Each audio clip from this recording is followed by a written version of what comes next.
షాపులో ఏం బంద్ ఏం జరగట్లేదండి. మేము మా ఈఎస్ గారు డీసీ గారు ఆదేశానుసారం టైమింగ్స్ 10 గంటలకు షాపులు ఓపెన్ చేసి అదే భాగంలో మేము షాపులు ఓపెన్ చేసి చెప్పడానికి వచ్చినాం.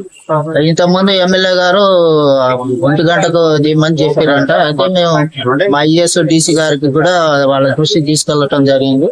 మీరైతే మీ రూల్ ప్రకారం ఎక్సైజ్ పాలసీ ఎట్లుందో దాని ప్రకారం ఫాలో కమ్మని చెప్పారు. అందులో నిన్న ఏదో చిన్న ఇష్యూ అయిందంటే మేము ఇక మా ఐఏఎస్ డీసీ గారు మమ్మల్ని ఎన్ఫోర్స్మెంట్ వాళ్ళను కూడా జీటీఎఫ్ వాళ్ళను కూడా పంపించడం జరిగింది. ఇప్పుడు అందుబాటులో ఉండి వాళ్ళ దగ్గర ఉండి తీపిమని చెప్పి అందులో భాగంగా మేము రావటం జరిగింది. మేము మా పై అధికారుల ఆదేశానుసారం మేము వాళ్ళకు సెక్యూరిటీ చేయడానికి రావడం జరిగింది.